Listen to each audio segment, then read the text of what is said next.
Hello everyone, कैसे हैं आप सभी। स्वागत है आप सभी का मेंटल स्टैटिस्टिक्स के आपके अपने इस चैनल पर। और आज के इस सेशन में मैं आप सभी का स्वागत करता हूं।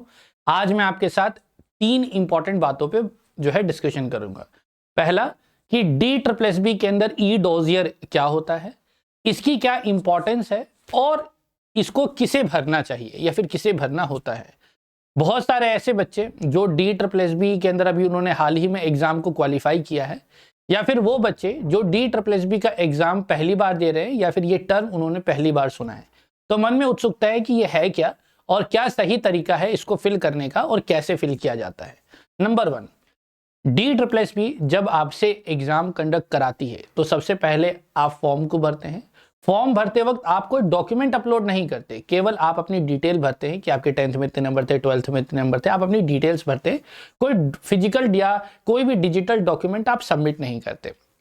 और DSSB इतने सारे डॉक्यूमेंट का बंडल बना के रखना भी नहीं चाहती। तो वो क्या करती है, सबसे पहले आपके नॉर्मल डिटेल्स के बेसिस पर वो आपका एग्जाम कंडक्ट करा लेती है। फिर उसमें जिन बच्चों को क्वालिफाई किया जाता है, यानी कि अगर आप क्वालिफाइड हैं या फिर क्वालिफाइड बच्चों में आते हैं, तो जब आप अपना रिजल्ट चेक करते हैं तो वहां पर रिमार्क के कॉलम में आपको लिखा आता है कि you are eligible for the next process और you are eligible for E dossier. E dossier का मतलब हुआ इलेक्ट्रॉनिक डोजियर को आप डॉक्यूमेंट समझिए। तो ई डॉक्यूमेंट कहने का मतलब क्या है कि आपके पास जितने भी डॉक्यूमेंट है, जो चीज आपने आपकी क्वालिफिकेशन से जुड़े हुए हैं, जैसे कि 10वीं का सर्टिफिकेट, आपकी मार्कशीट, 12th की मार्कशीट और आपकी जो सर्टिफिकेट है डिप्लोमा, जो बीएड का हो गया या डीएलएड का हो गया, ग्रेजुएशन का, पोस्ट ग्रेजुएशन का, जो कुछ भी है वो अब आपको अपलोड करना है। तो वो कैसे अपलोड करेंगे, उसको अपलोड करने के लिए आपके पास जो ओरिजिनल जो आपके पास डॉक्यूमेंट है, आपको क्या करना पड़ता है, उसकी फोटो खींचनी पड़ती है।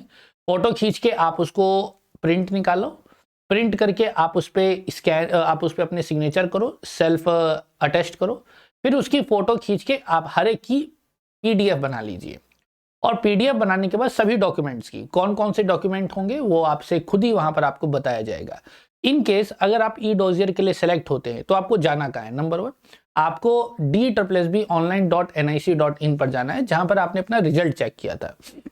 आप उसी वेबसाइट पर जाएंगे, वहीं पर आपको ई डोजियर का एक कॉलम मिलेगा। तो जहां पे आप ई डोजियर पे क्लिक करेंगे तो वहां पर आपकी पोस्ट लिखी हुई आएगी कि जैसे कि आपने मान लीजिए स्पेशल एजुकेटर या टीजीटी इंग्लिश या टीजीटी नेचुरल साइंस, आपने किसी में भी क्वालिफाई किया है, तो नीचे लिखा होगा click here to submit e dossier. आप क्लिक करेंगे तो वहां पे एक बहुत सारे ऑप्शन खुल जाएंगे। वहां पे आपका सबसे पहले लिखा होगा कि 10th की आपकी मार्कशीट, फिर साथ में आपको अपलोड करने का ऑप्शन दिखाई देगा। तो आप सबसे पहले वो सारी लिस्टें देख लो कि क्या क्या चीजें चाहिए, वहां पर आप क्लिक करो, अपनी पीडीएफ को अपलोड करो।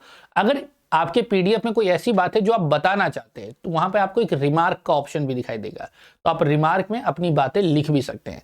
रिमार्क भरना मैंडेटरी नहीं है, लेकिन अगर आप कहीं पे कुछ शो करना चाहते हैं, जैसे कि आप 10th में मान लीजिए आपने 6 सब्जेक्ट से पढ़ा था, लेकिन आप अपने नंबर 5 से ही टॉप 5 बताना चाहते हैं, तो आप लिख सकते हैं कि जो मैंने परसेंटेज लिखी थी फॉर्म भरते वक्त वो टॉप 5 में थी। तो ऐसे करके आप अपने सारे डॉक्यूमेंट को फिल करते हैं, अपने कास्ट से संबंधित, अपनी इनकम से संबंधित, अगर आप ईडब्ल्यूएस में हैं, तो ऐसे करके जो भी आपकी डिटेल्स हैं तो उसका डॉक्यूमेंट आप उसके अंदर अपलोड करके सबमिट करते हैं। इन केस अगर मान लीजिए कोई ओरिजिनल डॉक्यूमेंट आपके पास नहीं है, फॉर एन एग्जांपल आपके पास बीएड आपने करी है लेकिन बीएड की डिग्री आपके पास नहीं है, लेकिन बीएड का प्रोविजनल डिग्री आपके पास है, तो आप क्या करेंगे, जब आपके पास ओरिजिनल डिग्री आपके पास नहीं है तो आप क्या करेंगे।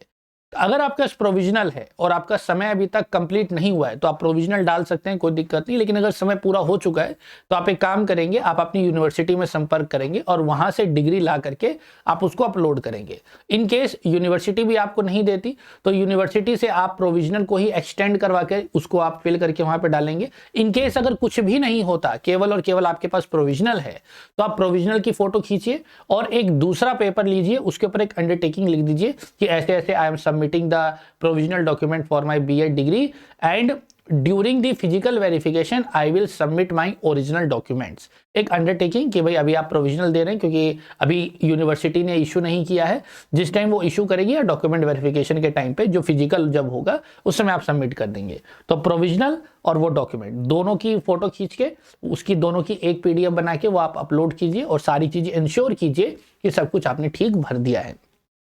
कहीं पे एफिडेविट की जरूरत है तो वहाँ कहीं एफिडेविट भर दीजिए। जो जो चीजें मैंडेटरी हैं वो आप भरिए, जो ऑप्शनल है अगर आपके पास आपकी कोई जरूरत नहीं है तो उसको भरने की जरूरत नहीं है। जब आप उसको भर के सबमिट कर देंगे तो उसके बेसिस पर, क्योंकि अभी जो बच्चे क्वालिफाई हुए हैं वो सारे कट ऑफ से तो ऊपर है, लेकिन सारे बच्चे का सिलेक्शन नहीं होगा क्योंकि जितनी वैकेंसी है उसे 2 टाइम्स या 1.5 टाइम्स बुलाए। तो जितने बच्चों ने यहाँ पे ई डोजियर करेंगे, बहुत सारे बच्चे करेंगे ही नहीं ई डोजियर, बहुत सारे बच्चों की ऑब्जेक्शन आ जाएगी। तो इसके बाद एक फाइनल मेरिट बनेगी और फाइनल मेरिट में कट ऑफ थोड़ा और ऊपर जाएगा और उसमें जो फाइनल बच्चे होंगे उनका सिलेक्शन होगा। तो नंबर 1, किसको ई डोजियर भरना चाहिए? अगर आपका ई डोजियर में नाम आया और आप एकदम बॉर्डर पे भी हैं तो भी आपको ई डोजियर भरना चाहिए, क्योंकि कई बार टोटल कैंडिडेट में नहीं आ पाते और बहुत सारे डिस्क्वालीफाई हो जाते हैं और 1 साल 1.5 साल के बाद मेरिट आती है और तब बच्चों का भी नाम आता है। तो ऐसे में अगर आपका नाम ई डोजियर में आए तो 100% आपको भरना चाहिए। थोड़ा ध्यान से भरना चाहिए क्योंकि यहाँ पर जो आप डॉक्यूमेंट भरेंगे फिर उन्हीं डॉक्यूमेंट को बाद में जब DSSB डेट निकालेगी तो फिजिकली भी जाकर के आप ओरिजिनल डॉक्यूमेंट के साथ आपको वेरीफाई करना पड़ेगा। तो किसी भी तरह का कोई फॉर्जरी मत कीजिएगा, किसी भी तरह का कोई गलत काम मत कीजिएगा, सारे ओरिजिनल तरीके से कीजिए, आपका काम बेस्ट होगा। आप एक बार यहाँ पर क्वालिफाई हो चुके हैं, अगर आप जेन्युइन कैंडिडेट हैं तो आपको किसी तरह की कोई दिक्कत नहीं आने वाली। तो यही था ई डोजियर। ई डोजियर से संबंधित अगर आपके कोई और सवाल है तो इस वीडियो के कमेंट में डालिए। आपके सवालों को लेते हुए पूरा जो DSSB का सिलेक्शन प्रोसेस है उसको लेकर के मैं सेपरेट वीडियो बनाऊंगा, तो इस वीडियो के कमेंट बॉक्स में आप अपने सवालों को रख सकते हैं। टिल देन बाय बाय, नमस्कार, धन्यवाद, जय हिंद, जय भारत। इस वीडियो को शेयर कीजिए ताकि जो सभी बच्चे हैं उनको इसके प्रति अवेयरनेस फैल जाए। धन्यवाद, ऑल द बेस्ट।